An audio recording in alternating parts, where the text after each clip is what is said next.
الشيطان الرجيم بسم الله الرحمن الرحيم الحمد لله رب العالمين والصلاة والسلام على أشرف الأنبياء والمرسلين سيدنا محمد النبي الكريم وعلى آله وأصحابه الطيبين الطاهرين ومن تبعهم بإحسان إلى يوم الدين وبعد. اللهم اجعل جمعنا هذا جمعا مرحوما وتفرقنا من بعده تفرقا ساميا معصوما. اللهم لا تجعل فينا شقيا ولا محروما ولا مطرودا ولا معذبا بنار برحمتك يا عزيز الغفار. ثم أما بعد. My dear brothers and sisters, as we agreed, we're going to give just a little reminder about Fiqh Siyam, the rules that relate to fasting as we are approaching the month of fast, and we need to prepare. And that's one of the ways to prepare ourselves with like refreshing our knowledge. And most of the time, people asking us, we have a co-workers, our friends, classmates, neighbors, they ask us, why you Muslims fasting? Why do you fast? And they ask this question more often. And you could answer this with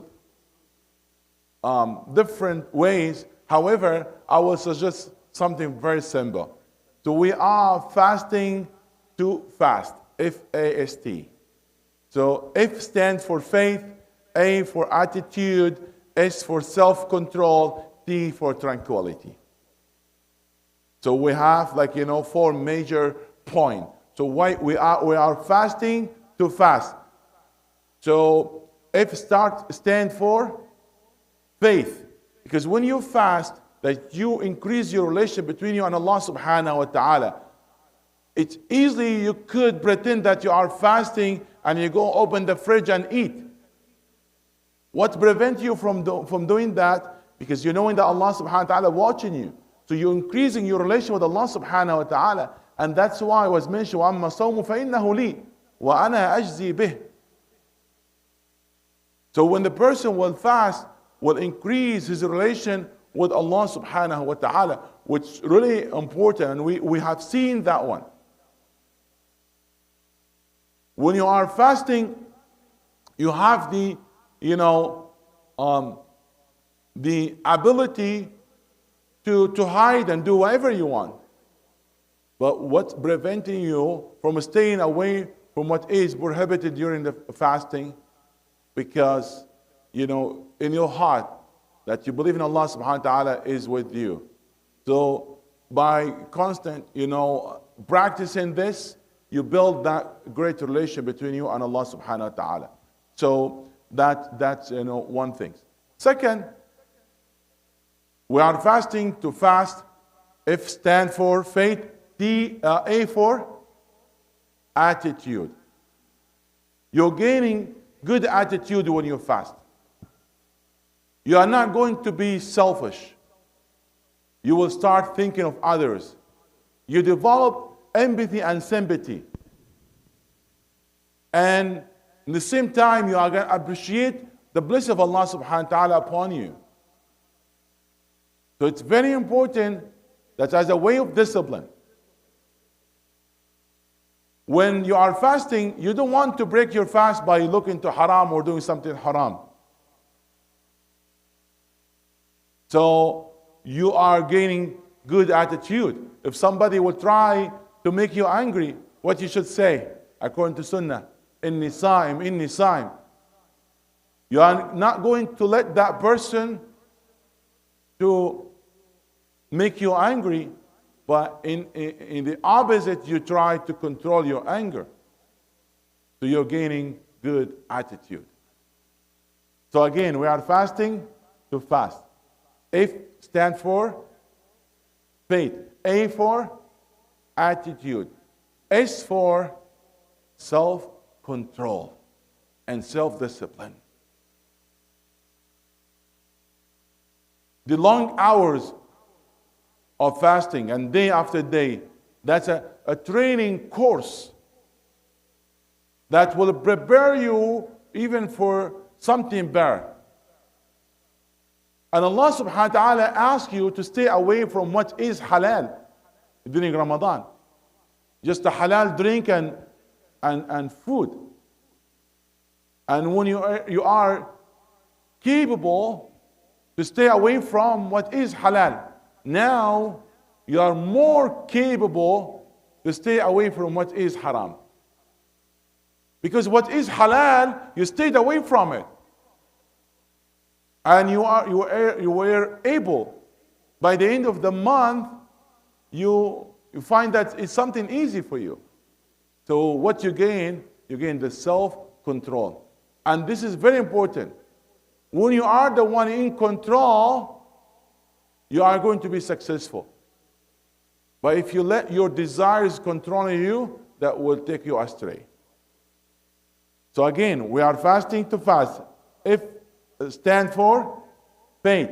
A for attitude. S for self-control. And T for tranquility. Taqwa. Taqwa. As Allah subhanahu wa ta'ala said, لَعَلَّكُمْ تَتَّقُونَ. Perhaps you gain and attain taqwa. Perhaps you are going to reach the maqam of taqwa and you be among muttaqeen. When, like, a beautiful girl will pass in front of you during Ramadan, you're not going to look, yes? Some people, they say, oh, it's haram. No, it's, and they said it's haram, the first look, that's haram. So they will find, somebody pass in front of them, they will look. They will never move their eyes. Just this is the first look. No. You are cheating yourself. This is not what I am. The one with no bad intention, that it's happened, that is it's fine. But the one is intentionally that you made it, that even if the first one is haram. So anyway, during Ramadan, you are controlling yourself and you're staying away from haram. You find the impact on that on yourself. You find kind of happiness, which we said tranquility, peace of heart. You achieved something and you don't want to lose that. So there are gaining and there are many reasons that we are fasting. Just to try to summarize it and make it simple for you, just when you have discussion with somebody else. And there are many other benefits. Just this is the way how you could make it stay in the mind of those you are talking with them. So again, we are fasting to fast. F stands for faith, A for attitude, S for self-control, and T for tranquility or taqwa. Okay. Ala barakatillah, I'm opening the floor for you, for your questions. Ala barakatillah, we have a mic here with the brother, if you want to have a question, and even with the sisters, they have a mic there.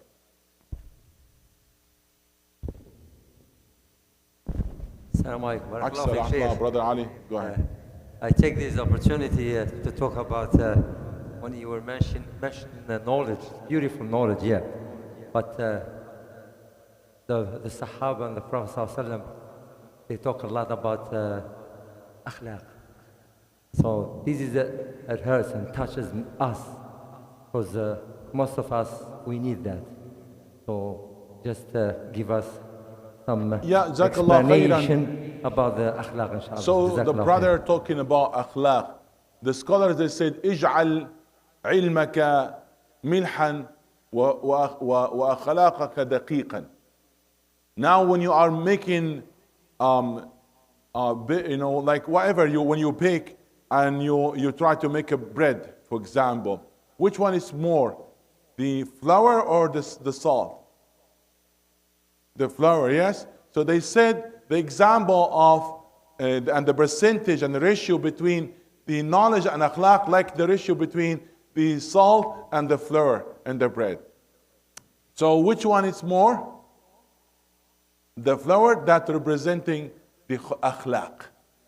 So you should have more akhlaq than the knowledge. لو كان للعلم دون التقى شرف لكان أشرف خلق الله إبليس. If it's just only you consider the knowledge without taqwa, without the fear of Allah and without akhlaq, Iblis, he will be the most honorable person. He has a knowledge. He reached the level to be with angels, and he's not from angels. إلا إبليس كان من الجن ففسق عن أمر ربه. He's from jinn. He's not from malaika. But in the same time, he was with them with their level because of his knowledge. However, he was stoned and he was putting down because he had down akhlaq. He has bad akhlaq. So akhlaq, it's really important when it comes first before others. Jazakallah khairan. When Allah praised the Prophet ﷺ, He praised him not because of his great knowledge, but because of his great akhlaq. And he said, وَإِنَّكَ لَعَلَى خُلُقٍ عَظِيمٍ. Indeed, you are on the high standard of manners. Jazakallah khairan for this reminder. Yes. Any other question or comment? So either you understand everything, or yeah, go ahead. MashaAllah. Brother Devin, yes? Yes. Assalamu alaikum. Alaikum salam. I'm just curious on. It's good? I'm just curious. Sometimes you see people praying like prayers by themselves. How would you, with that person beside them, join their prayer? Kind of make like a. I couldn't hear like the other mics, but. The brother is asking if somebody was praying alone, what is the right way to approach and pray with them? Salah. Yes. So the question is clear. First of all, it's not must for the one he's leading to make the intention that he's going to lead as an imam, except in 5 situations. Other than this, he doesn't have to, make the intention that he is an imam.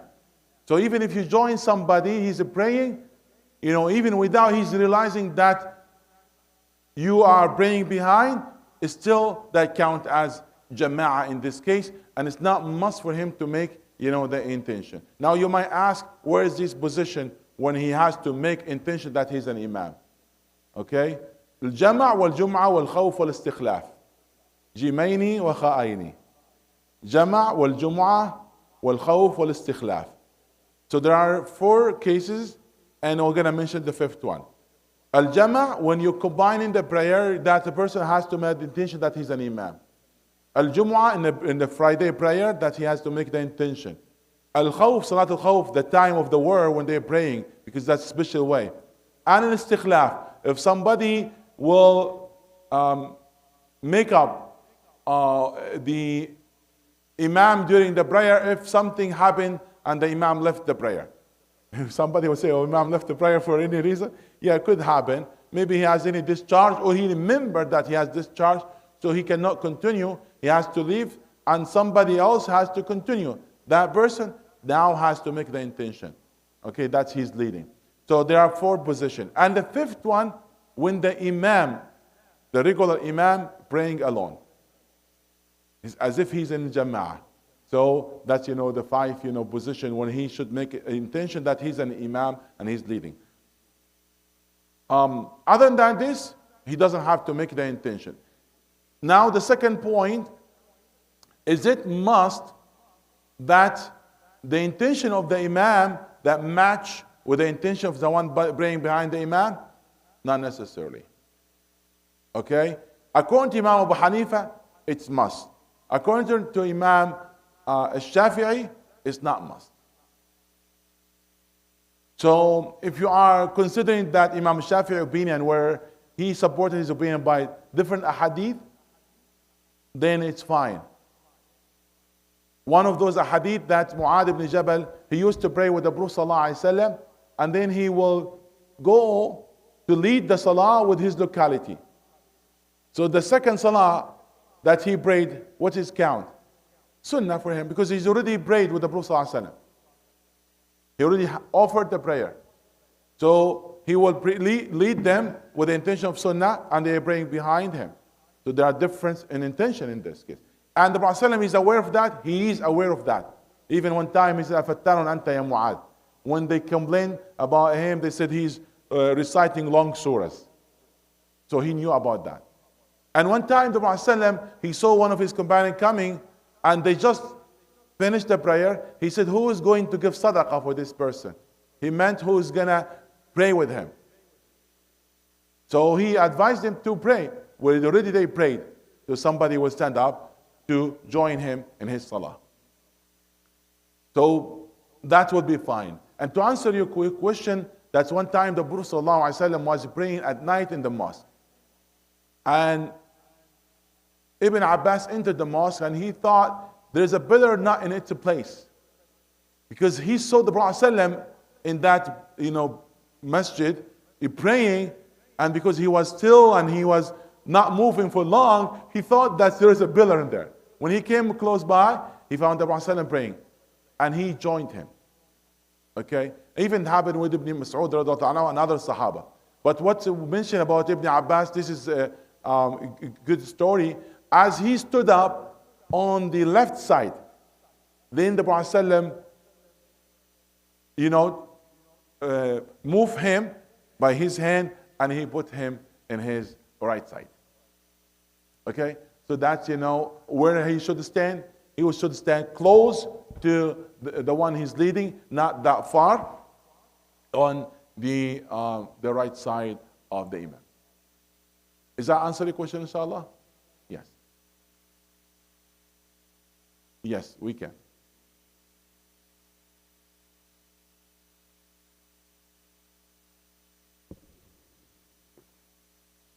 Any of the sisters, they have any question? You can all go ahead, please.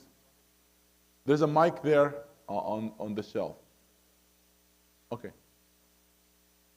The first question is, what do you do if you missed many prayers in the past? Oh, what do you do if you missed many prayers in the past? Okay. I have to mention that this is debatable matter and the prayer issue in the fiqh. And I'll try to simplify this one. The Prophet ﷺ said, من نام عن صلاته أو نسيها فليصليها أن ذكرها لا كفارة له إلا ذلك وتلا قوله سبحانه وتعالى وأقم الصلاة لذكري. So the Prophet ﷺ said, whomever slept or he remember when he was in a state that he forget and it happened and then he remember. So whoever slept and then wake up or forget and then he remember, he should pray. There's no other way for him except this. And then he recite what Allah subhanahu wa ta'ala said in Surah Taha, وَأَقِمِ الصَّلَاةَ لِذِكْرِ. Establish the prayer to remember me. Okay? وَأَقِمِ الصَّلَاةَ لِذِكْرِ. Now, this hadith, the same hadith, was evidence for this group and evidence for the other group. The first group, they said, the Prophet ﷺ mentioned this limited to those people. He never mentioned the one he abandoned the salah, he was lazy. So those are people that are not praying because they were the laziness of, they didn't care much about the prayer. The Prophet ﷺ never mentioned them. So there's no way for compensation for them. The other scholar, they said no. The Prophet ﷺ never, when he mentioned those people, they have excuses, never let them go without compensation. So if somebody even has excuse and has udhr, and the udhr, he has excuse, he still have to pray when that excuse will be lifted. Let alone somebody has no valid excuse. If somebody has valid excuse, still has to pray when he remember. When he, want to fix his mistake. And somebody has no excuse, he should pray. So they call it mafhum al-mukhalafa. So they consider from this hadith that they should pray. That's one evidence. The other evidence that the Prophet ﷺ himself and the Sahaba, they were in a battlefield and then they asked Bilal to wake them up, but subhanallah, because they were very tired, they missed the salah until the sunrise. Then the Prophet ﷺ asked them to move to other place and then they offered the salah and they prayed together. So even out of its time, he prayed. Okay? And the other evidence that when the Prophet ﷺ, a lady came to him and asked him about her mother, she never offered Hajj. She said, can I offer Hajj and do pilgrimage on her behalf? The Prophet ﷺ said yes. And then he said, وَدَيْنُ اللَّهِ أَحَقُّ أَنْ يُقْضَى. He counted as a debt, as something you have to do it. And now asking you a question, which one is more important, Hajj or Salah? Salah. If it's Hajj, should be compensated. And what do you think about the Salah? So these evidence and others will tell that compensation, and making up for what you missed from the prayer, that's what should be. However, like Imam Ahmad bin Hanbal, he said, no, you don't have to. You don't have to. But remember, according to Imam Ahmad bin Hanbal, he considered the one he's not praying. Even he knew that Salah is must, but he abandoned the prayer for reason other, that he's going to be under the statement and the treatment of the Prophet ﷺ when he said, العهد الذي بيننا وبينكم الصلاة فمن تركها فقد كفر. Imam Ahmad bin Hanbal, he's among those four, he's the only one among those four, never differentiate between the one he abandoned the Salah because he denied its obligation or just because out of laziness. It's both for him are the same. So remember that. He's among those four, they said there's no compensation, but at the same time he's among those four, the only one that he said, the one he's not praying, he's not even considered as a Muslim. Okay? So now, what that person should do, he should pray. Now, before I answer, there are difference between if he missed just few numbers of salah, where 5, 4, 3, the salah of one day, less than 5 prayers.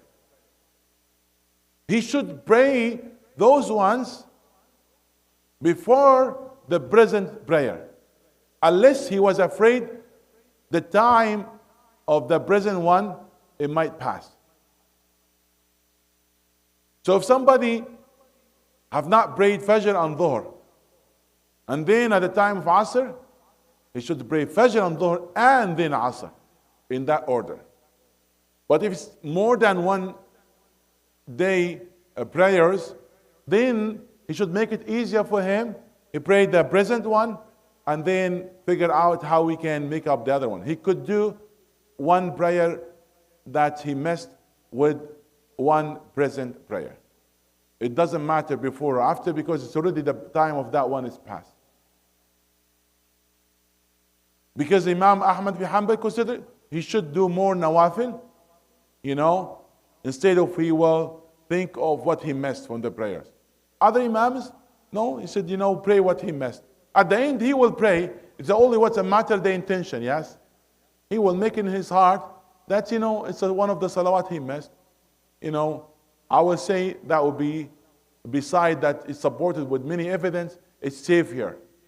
And it's not something difficult, because anyway, he's going to pray sunan. But instead of he's going to pray sunan, he will focus about the prayers that he missed. So, a present prayer with one of the salawat that he missed. I hope that will be clear. And I'm not claiming that's the only opinion. I just said there are different opinions between scholars, but as I mentioned, that what make the person kind of satisfied, and that at least he fixed what he did in the past. And at the same time, it's not something difficult. Somebody will say that person he had many years and he died without doing that. You don't have to worry. يُبْعَثُ النَّاسُ عَلَى نِيَّاتِهِمْ. Allah will resurrect people according to their intention. So they're not worrying. If he has the intention to make up of those ones, but he couldn't because of a reason out of his control, he should not worry about this. There's one person, he told me, how about if I will say, La ilaha illallah, and I die in the middle. I say, La ilaha, and then I die. I said, he was saying, it should say la ilaha or not. I said, yes, you should say it. See the way how we're thinking. Allah knows you. You're gonna say the full statement. If you died or you have a problem in your thought, you couldn't finish it. Allah knows you are dealing with Allah subhanahu wa ta'ala. So why you are saying this? So some people, they are too much sometimes in the way how they're thinking. Okay, any other question? I will give the chance for sisters first. Yes, sisters. السلام عليكم. عليكم السلام ورحمة في سؤال، فمرات يكون واحدة قاعد تصلي صلاة الفرض، أوكي، بعدين الإقامة الإمام يقوم الصلاة، فماذا عليها؟ هل تتابع الصلاة، تقطع صلاتها وتتابع معه، ولا تكمل معه؟ أو إذا كانت هي قاعد تصلي سنة، قاعد تتسنى تحت مسجد أو أي سنة وأقامت الصلاة، فما العمل؟ Yes. So the sister asking, if I'm praying and then the jama'ah started, what I should do? And she gives the two scenarios, if I'm praying fard or I'm praying sunnah. If you're praying fard, then you have to, continue. Continue your fard. If you already started, then continue, your salah. And then whatever you can cut from the prayer, then you should do. However, if you're praying sunnah and you just started your sunnah, then you make salam, you conclude the prayer with salam, you end the prayer with salam, and then you join the jama'ah. If you just started. Why is that? Because the Prophet mentioned that إذا حضرت الصلاة فلا صلاة إلا المكتوبة. That when the salah established and began, they should not occupy yourself with any other salah except the obligatory one. That if you are occupied yourself with sunnah, okay? So if you are just started, but if you concluded one rak'ah, then you haste or speed up to finish, do the minimum arkan of tuma'nina and salah, and conclude the prayer and join then the jama'ah. Because you already concluded one rak'ah. Just now, you bring the second one, and in this case, most likely you are not going to miss any rak'ah with the jama'ah. So you can join them with that way. However, if you discontinue your salah and you end your salah, there's no blame on you at all. So it's better that way. If you are just starting the salah, then you end it. But if you conclude one rak'ah, then just haste and speed up for the next one. Yes, brother. Alaikum assalam. Can I ask about the hukum of working for Uber delivery or other apps that might include orders of unhalal food or alcohol? Okay. Every work and every job has challenges, especially here. It's not that easy to stay away from haram. Subhanallah. There's one scholar who said, like in this society, even for your food, you try to stay away from haram. By mistake, this time you will eat pork, lard, and even there's 20 different types of product that comes from swine, from khanzir. Sometimes even hard to know all of that. So by mistake, you make mistake in this and that. He said, the one he's careful, he might in his stomach mini khanzir, like small khanzir. The one is careful, because this mistake and other mistake. So in this society, there's many problems, we have. Now we're asking about the job I'm working and have some challenges. Jazakallah khairan, try to find, the halal way, and you want to make sure what you are doing is halal. So the brother asking, like, I'm a taxi driver or Uber driver or whatever, am I count that I'm helping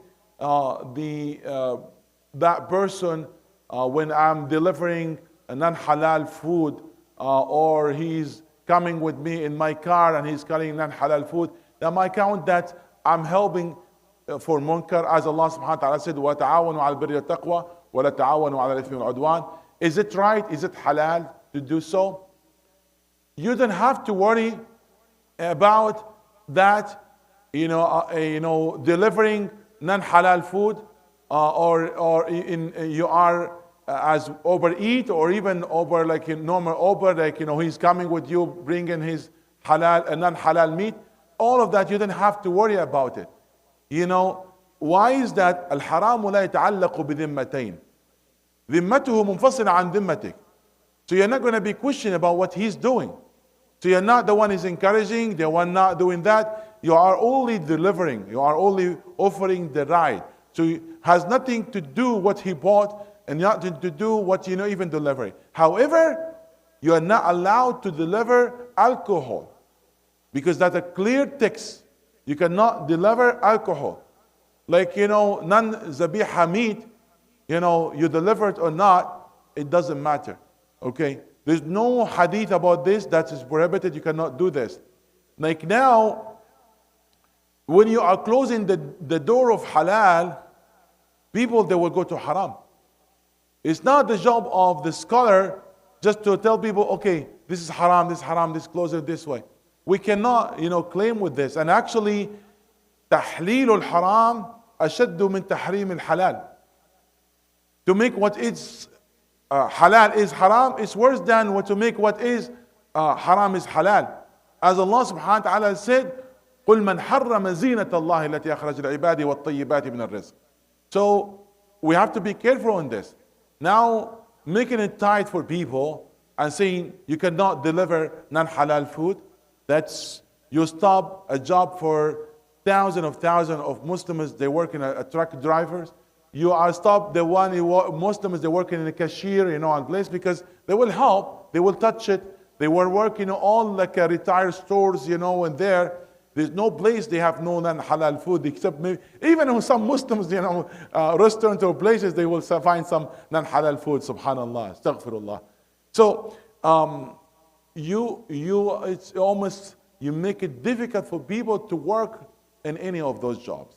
And not, again, not my job or duty to make it easier or make it difficult.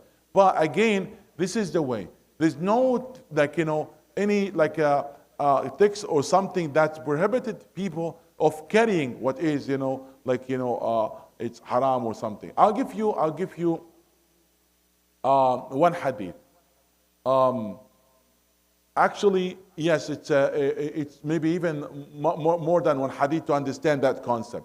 One time a person of a Sahaba, he was wearing gold, and the Prophet ﷺ, he took it away from him and he dropped it. The Sahaba told him, pick it. You can give it to somebody else, and you can get some profit out of it. But he doesn't want to pick it, and he said, I'm not going to pick what Prophet ﷺ throw it. Okay? But here, when the Sahaba, they said to him, pick it, they couldn't find something wrong about it, because you can carry it, even it's haram. But you're not wearing it. It's different. This one, you can carry it, but you cannot eat it. You cannot encourage people to eat it. So it's not about this. There's one Sahaba was gifted harir, silk. And he gifted to his brother. Silk is haram, he cannot wear it. But he gave it to his brother. And was no issue with that. So, even the things might be haram in itself, but as long as there's no clear text about that you cannot do it, it's not harmful. If it's harmful, that's a different story. Because you cannot harm anybody with anyway, even if non-Muslims, okay? But if something not that was prohibited because of clear harm, or because there's a clear text with this, otherwise, it will be fine, to do that. So again, that's one thing. Second, it's not the main job of that person to deliver that item. He can do whatever, delivering that item, it comes, from time to time, very rare. So it's not that one thing.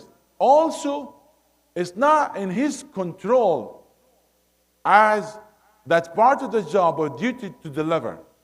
So now if something in my control to say no, I should say no if I can. Okay. And also, you are not required even to ask. Why even you ask what this type of food, what is that? You didn't even have to ask about it.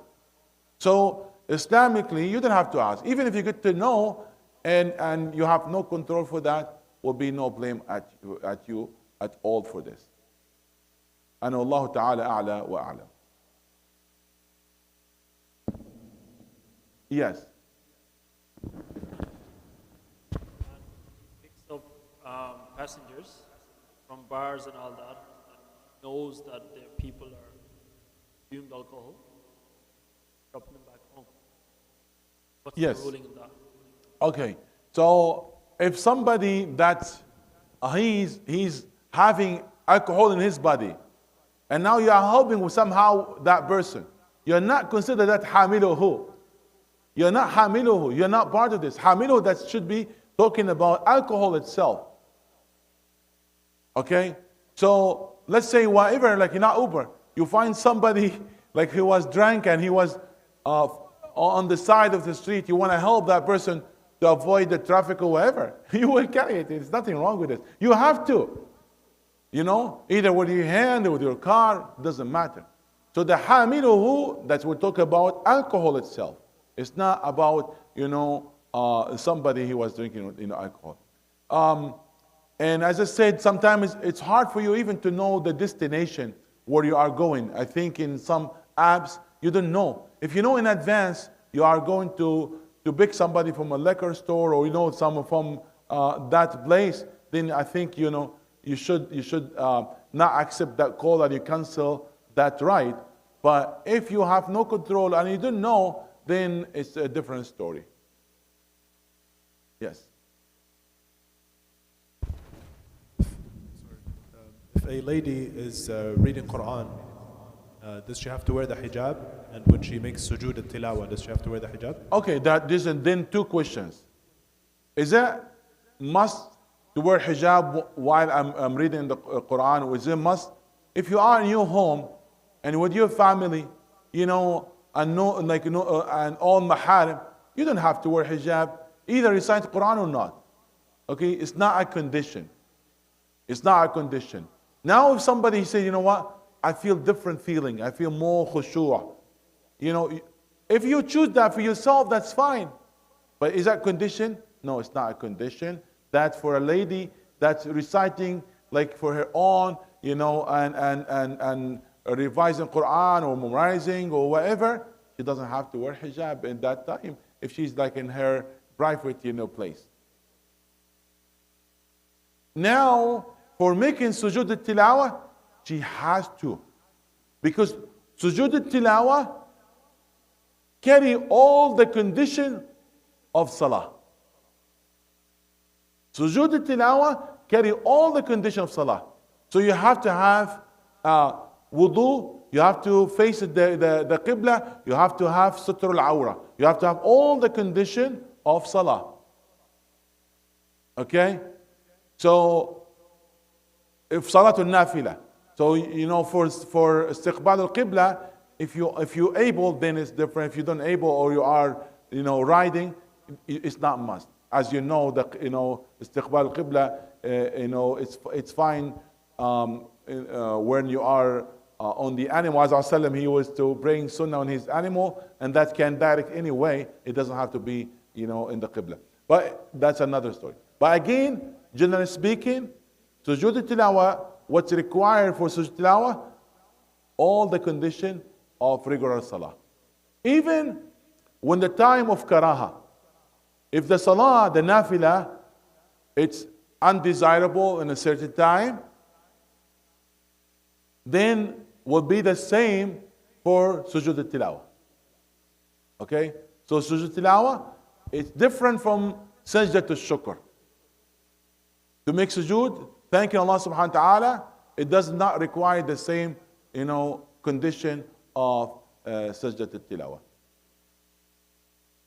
we come to this brother and then come to you. Yes, please.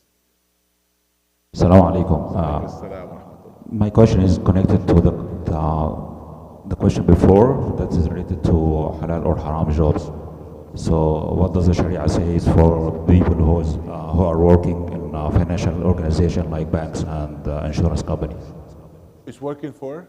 Banks and insurance companies. Oh, okay.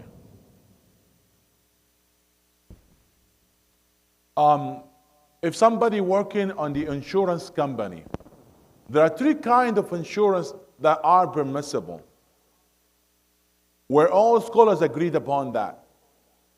First type of insurance, that's the obligatory one, because it's out of your control.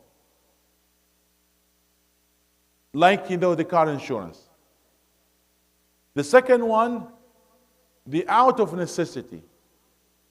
Like in some cases is, that's the home insurance, especially in the area of crisis and disasters, and they have their like hurricanes and have, and this is the only house, So in this case, it's out of necessity. You have to have the house insurance, ضرورة.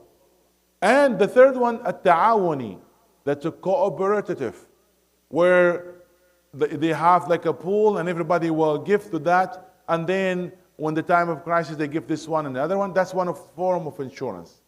And that's the three types, where somebody like working in a company and they have a special account, everybody will put money in that one, and with certain condition there's other people called beneficiaries, so they get benefit of that one, as it's one of the forms of insurance. However, the other types of insurance, that's where majority of scholars, they said that out of question, it should not be utilized and used. Okay? When I say the majority of scholars, because there are some of them, they have a strong opinion, and strong debate, like Sheikh Mustafa Zarqa and his son Ahmed Zarqa, about, the insurance. And in fact, when the Rabit al-Alam Islami, they make their fatwa, they said, except that Sheikh, and they mention his name, because he came with a strong opinion that against the opinion of others. And why scholars debate about this? Because this is one of the new style or a new form of contract, was not exist before. So each one they came and they will look at it, is that permissible or not? So the majority of scholars, they said, not permissible, except that three forms that I just mentioned. Knowing that, you should not, be in the main department, in the main of your job doing that. So that is different, when saying that main of your job, this main of your duty, helping this. And that's the main of your earning. Now if somebody, he's already in the job, I'm not asking that person to quit. No. Do not quit, and then you suffer, and then you have other issues. Stay in that position and look for other opportunity. Even it might be less in terms of the income, but Allah will put more barakah in it because you are doing it in the sake of Allah subhanahu wa ta'ala. But if somebody is just starting, I will really encourage that person to have a good start. If he's just starting, you have not started yet, leave it in the sake of Allah. And the Prophet said, "Man taraka shay'an lillah, awadahu Allahu khayran min." If you leave something for the sake of Allah, Allah will compensate you with something better. Okay? And that apply in any job that involve directly with something not permissible. Okay? I hope that will be clear. Any other question from the sisters? We'll give them a chance. Yes.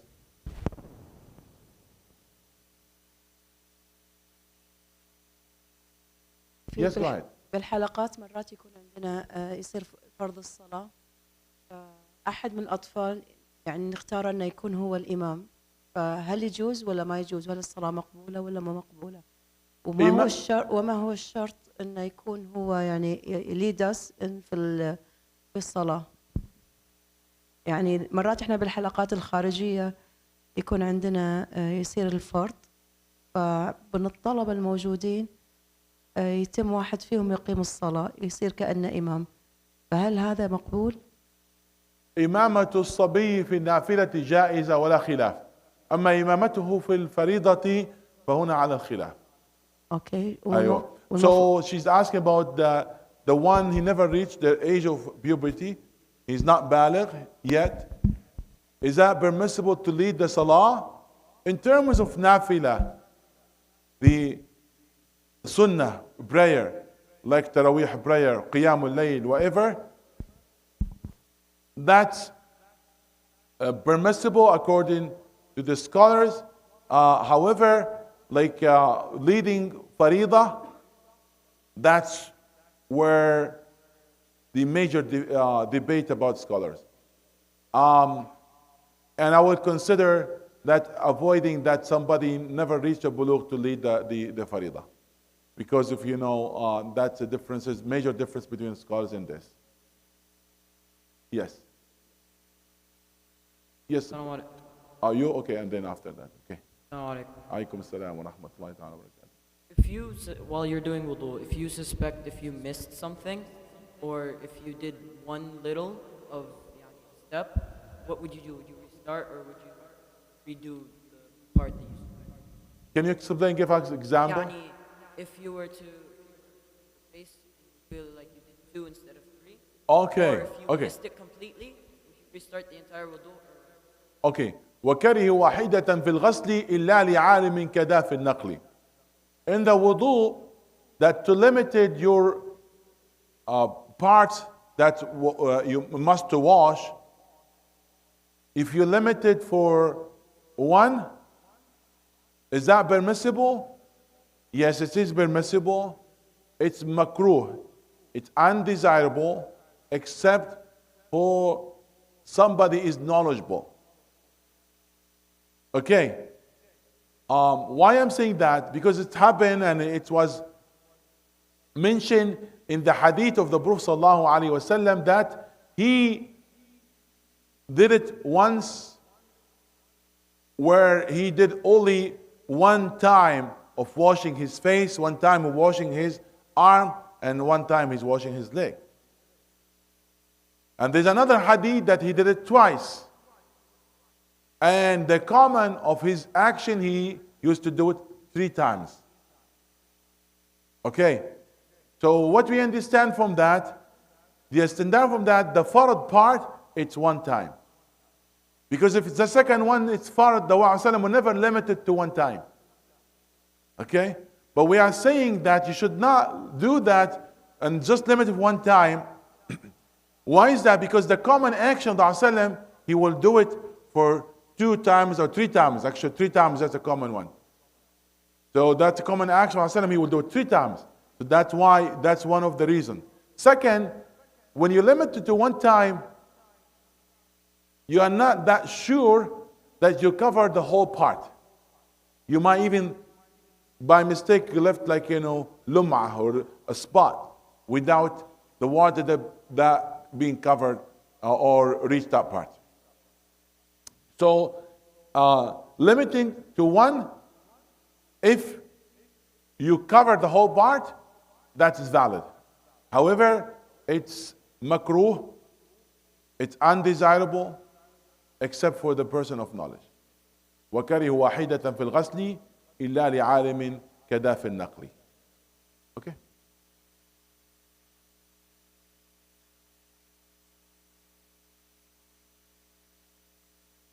No, I asked him, that's why it was not clear, so I asked him to clarify with the example.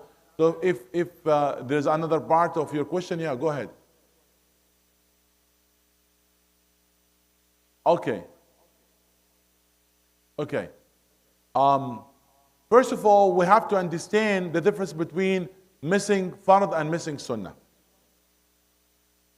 Missing fard in the wudu make the wudu invalid. Okay? So what's fara'id al-wudu? فرائض الوضوء 7 وهي. Yes? 7. I will make it simple for you. Our grandmother, she used to say, وجهي ودي وراسي وكرعي والدلك والفور والنية وهذا مفرد ربي علي. You know, it's just simple like in a grandmother. وجهي ودي وراسي وكرعي. وجهي ودي وراسي وكرعي رجلي والدلك والفور فور مولا والنية وهذا مفرد ربي علي. Okay? You know, 7 فرائض الوضوء. Okay. It was mentioned in the ayah of wudu, that's very clearly 4 of them, and mentioned indirectly the intention, and mentioned indirectly al-muwalah. Okay? And even ad-dalk was mentioned indirectly because the description for word فَغْسِلُوا, that's included ad-dalk. Anyway, so you can say all the 7 أركان or فرائض الوضوء مذكورة في آية الوضوء. يا أيها الذين آمنوا إذا قمتم من الصلاة فاغسلوا وجوهكم وأيديكم إلى المرافق وامسحوا برؤوسكم وأرجلكم إلى الكعبين. هذه 4. تمام؟ والنية داخلة في قوله وإذا قمتم من الصلاة، إذا أردتم، وهنا الإرادة هي النية فداخلة فيها. والموالاة تظهر من الترتيب والتعقيب.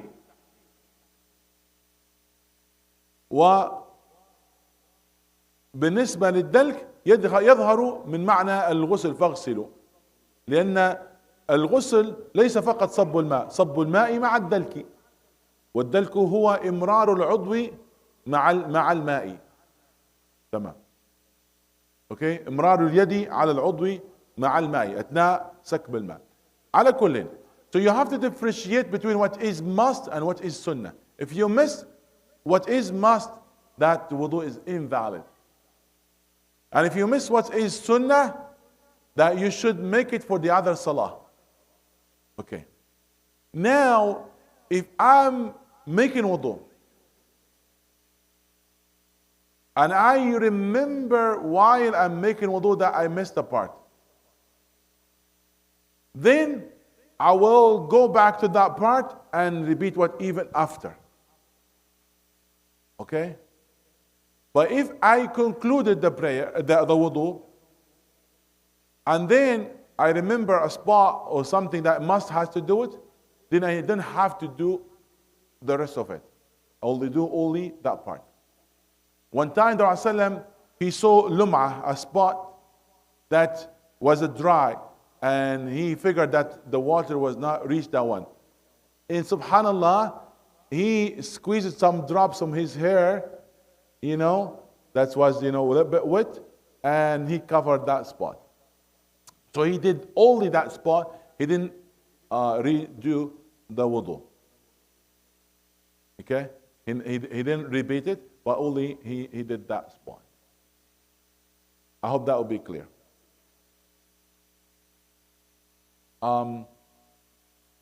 Yes, please.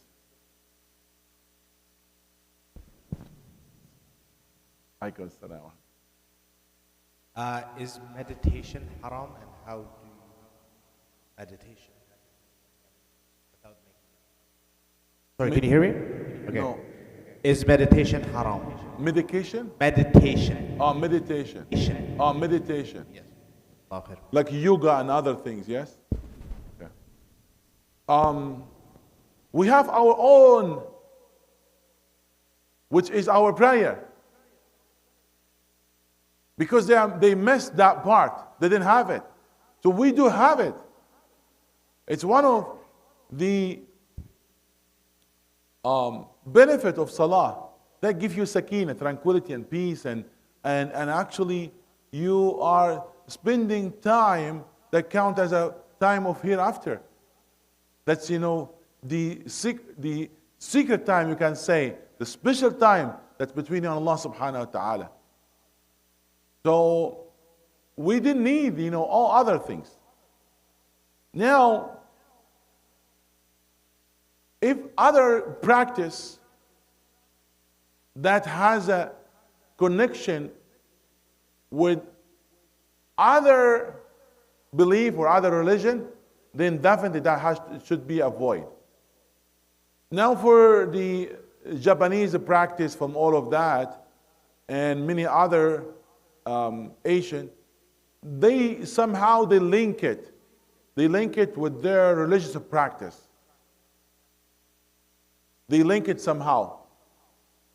And if that's the case, that type then should be avoided. I'm not here saying it's haram, but I'm saying it should be avoided. Unless that involve some positions that not permissible. Okay? So, like sitting in a certain position and be still not moving, and that itself as an action, it's fine. But why is that? We ask ourselves. If we're looking for the peace of heart, we have our prayers. If you're looking for exercise, this is not even exercise. So it is a way of a practice for certain people, and going back to their practice, it's linked with their set of belief. So in that case, we should not imitate them. We should stay away from them. And actually, it's better to leave it with that intention, because when this intention, you leave it in the sake of Allah subhanahu wa ta'ala. So now I cannot say for sure that's linked with their religious practice. If the answer is yes, it's linked with the religious practice, definitely you should not do it.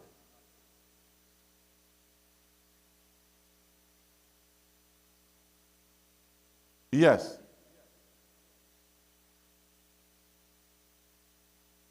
Yes.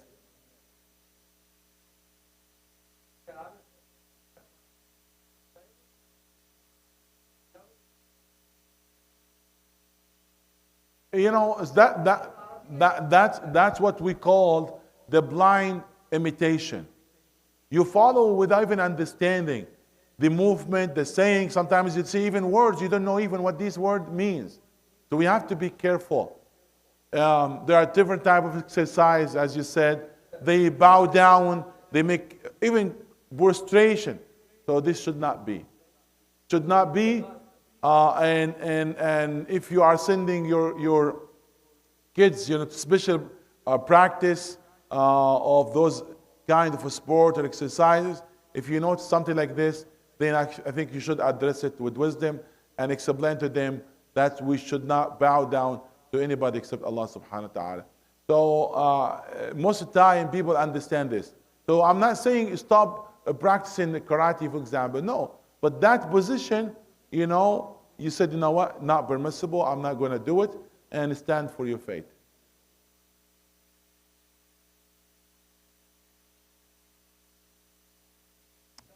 Yes. Last question. Oh, mashallah. Yes. Go ahead. Can a Muslim girl marry a non-Muslim boy? Can what? Can a Muslim girl marry a non-Muslim boy? How old are you? 9. Okay, mashallah.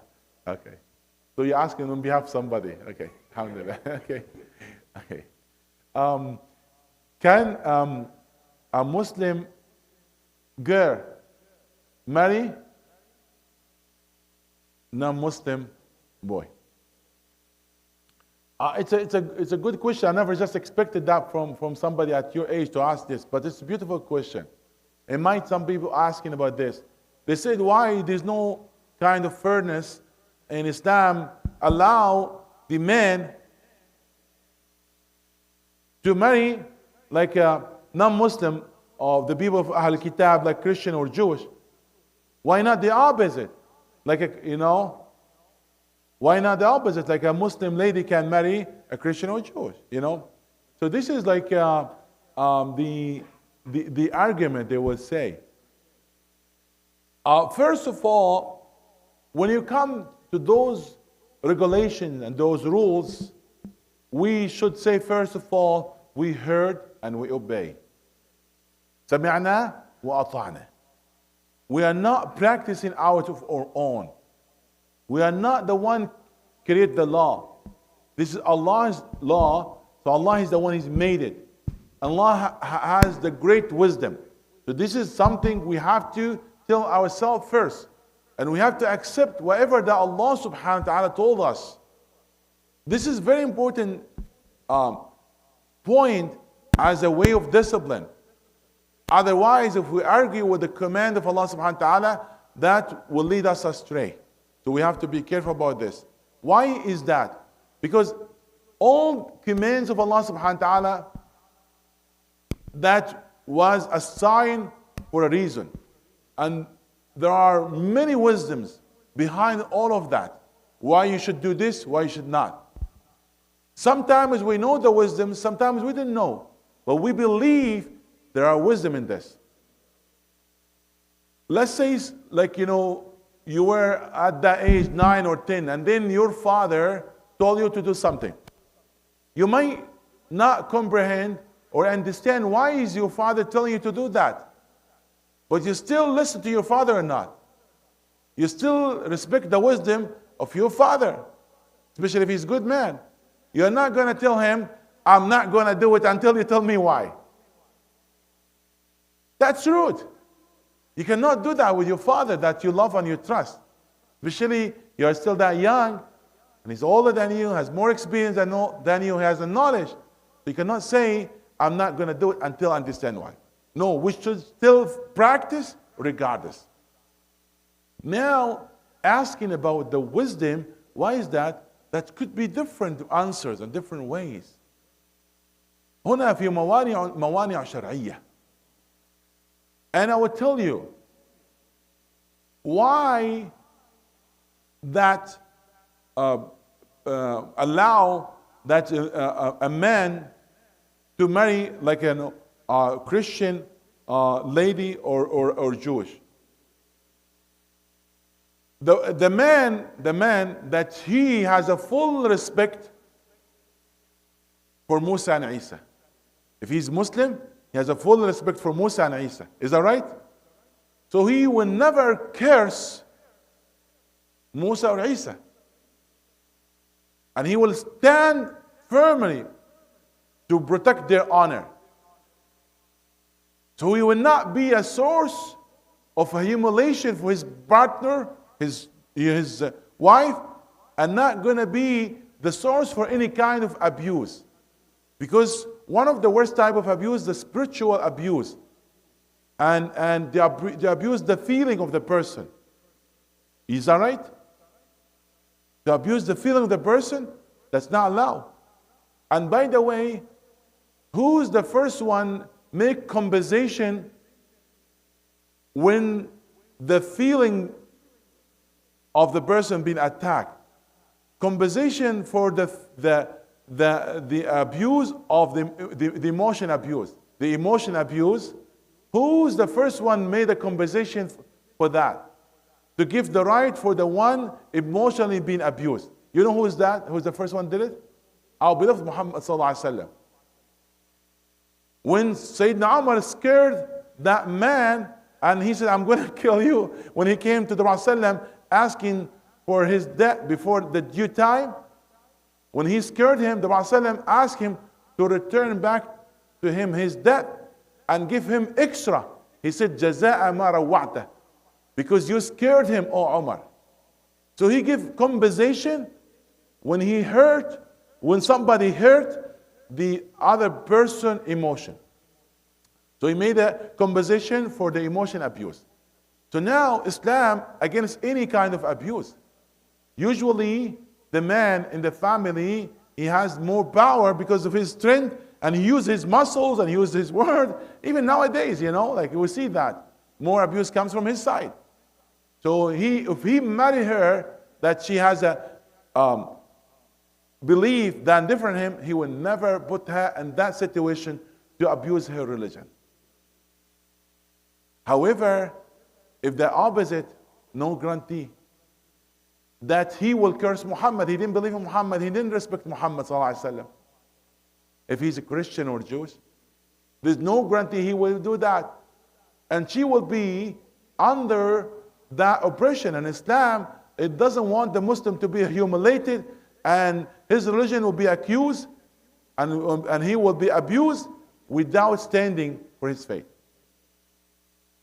So to avoid that Muslim lady to be under that situation, that was not allowed that for her to be under that circumstance at the beginning. Somebody say, oh, there is no guarantee. No, there's a general rules that has to be applied. So this is one of the wisdoms and reasons behind this. There are many other reasons.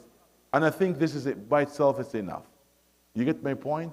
So this is the rule of Allah subhanahu wa ta'ala, because it doesn't want to put any person in the situation cannot defend his religion. And if she marry like somebody in this, and usually the man, he will be the abusive, he has the power, he has, sometimes, the way to apply, his strength in there, she might be in that situation, that where she cannot defend her faith and protect her dignity. So Islam, from the beginning, not give the permission to allow this. Yes, we're gonna take this last question and we will end maybe our talk. Yes, go ahead, brother. I start, it's better to leave altogether. I start seeing people they leaving. Assalamu alaikum. Thank you. Based on our prior discussions today, I would just like to ask you: is it important for the one who is leading the prayer to have a beard? And if the person does not have a beard, he cannot form the Jamaat. And the second question: no, there is no condition that the imam has to have a beard. There's no condition. Okay. However, the scholars, when talk about who should lead, even they say, you know what? Those are like, are qualified for leading salah and are equal in all conditions. Then who should be asked to lead? I said, أجملهم هيئة. Yes, they said the one is handsome, and they said the one he's even better. So I'm not saying so I'm saying not the regular imam, the one when you looking around no imam, so you maybe ask for Abdurrahman to lead you. So now here, when they are equal in all conditions, then they ask for the person that even more handsome. So now he's somebody like has a beard and some not. When there's a choice, yes, I would say, the one who has the beard, that should be leading, the salah, compare with the one they want not. But is that condition? No, it's not condition, brother. Salah is still valid, being Allah subhanahu wa ta'ala, there's no issue with that, And the issue of beard, we'll talk about it later, inshallah. Yes. And the second question was, the one where you said that there is a lot of halal jobs, and there's a lot of halal jobs, and then we have to think about that. But when it comes to barakah, which halal jobs do you think has the most barakah? Whatever comes to your mind, like top 5 or any that you can guide the ummah to aim for or to study for, or barakah? With most barakah, the most blessing one, so that the youth can follow and study for that and aim for that. Yes. So to inquire barakah, there are many ways. It's not about the type of job itself. The type of job, it's just one element and one part.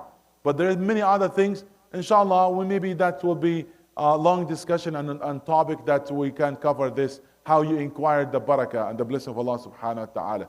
And barakah in time, barakah on the money, barakah in children, barakah in your life.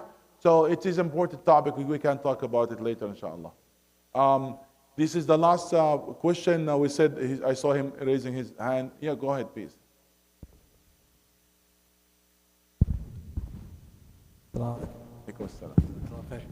I had a follow-up question actually to what Brother Mustafa had asked earlier about an individual who misses their salat. A person who misses their salat. The person who missed their salat. Yes. Okay. When it comes to, you mentioned perhaps it's preferable to make up the salat, that was missed. So if it's someone who has missed maybe days or weeks or possibly even years. And it could be the duhur, the asr, the maghrib, all of these salawat. What's the recommendation? Make it simple. My recommendation, if somebody makes salah, do not make it hard for yourself. You need something that you can easily continue doing it. So, let's say he's debating by himself, did I miss 1 year salawat or 2 years salawat? He just, to be on the safe side, to say 2 years salawat. And then he will perform 1 salah with each salah. He will pray the regular salah, and then pray, instead of the pray sunnah, he will pray that salah that he missed. And after 2 years, actually that will be good for him because he gained good habit even to pray. So instead of praying the salawat now, he will go back to praying the nawafil and sunnah. Yes, so make it simple for him. Somebody, he said, you know what, I don't have much time to do that, but I have time at night to do the 5 salawat all together for what I missed. I'm saying for what I missed. So he can do that, that's fine, he can do that. Okay, he will pray the salah on time, but he doesn't have to do another one. So except, you know, one time at night or throughout the day, anytime, he can do that. Yes, he can do that, no problem. But again, as I said, I have to be clear. This is what I adopt as an opinion among other opinions. There are some scholars that said, you know, you don't have to do that. But as I explained, this is what I know. I think that's the most valid in this topic. Allahu a'lam.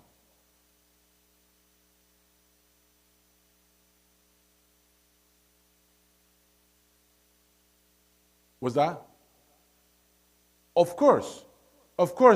Regard what the Prophet ﷺ said, "As-salatu awwal al-waqti ridwanullah wa akhiruhu maghfiratullah." To pray at the beginning of time, when the option and time for the prayer, it's the blessing of Allah subhanahu wa ta'ala. It's a sort of ridwan. And he said, pray at the end of the time, this is a maghfirah of Allah. Maghfirah, that means there's a sin attached to it. So we should not delay the salah out of its time. It's very important that to care about the time for the prayer. So there is a time called ada, another time called qada. Try your best not to postpone the prayer, especially if you have no reason, and pray it out of its time. You still have to pray it out of time, but that requires istighfar. And I hope that will be clear. Yes, required istighfar. Because if you are not among those people, they have exemption of delaying the prayer, then you have to make istighfar for this. So there is some exemption that's very, very limited. Does that answer your question, inshallah? Yes.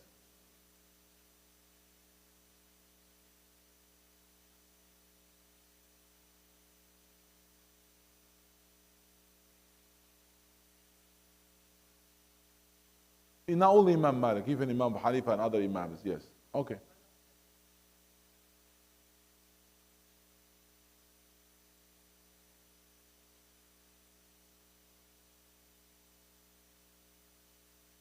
Okay, that's fine, according to Imam Ahmad. That's fine. Okay. Okay. So we ask Allah subhanahu wa ta'ala to forgive our shortcoming.